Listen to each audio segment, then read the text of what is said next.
Salut à tous, c'est Helios Studio ici présent. Et aujourd'hui, on se retrouve pour vous faire découvrir les plans. Ainsi, je vais vous les définir et vous expliquer leur utilité. Dans un deuxième temps, je vous parlerai des mouvements de caméra. Il y a de nombreux types de plans. Ils se regroupent en 3 familles. Les plans larges, les plans moyens et les plans rapprochés.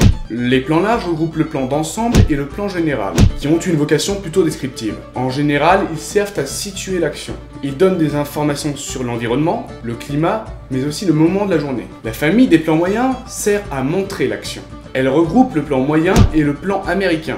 Ici, le décor passe au second plan pour laisser place à l'intrigue.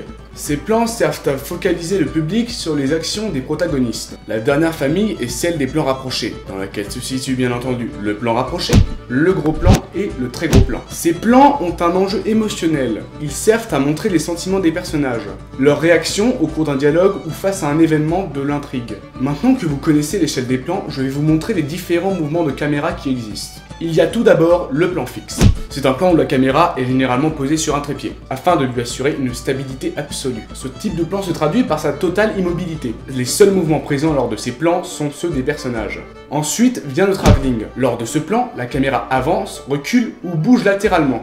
C'est elle qui crée le mouvement. Attention cependant, n'oubliez pas que la caméra étant en train de bouger, l'échelle des plans change avec le temps.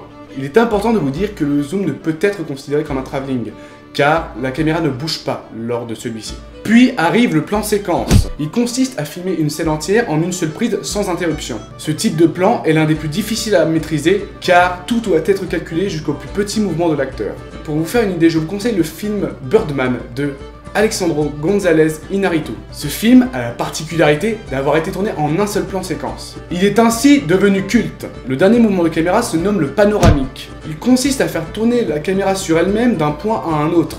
Généralement, ce plan se passe sur un trépied. Par ailleurs, le panoramique peut être horizontal ou vertical. Voilà, c'est maintenant que se termine cette vidéo. J'espère qu'elle vous aura appris des choses. Si c'est le cas, vous connaissez la chanson. Sinon, pour toute critique, le lieu des commentaires sera parfait. Sur ce, je vous dis à la prochaine, prenez soin de vous, et faites attention aux pluies acides, on ne sait jamais.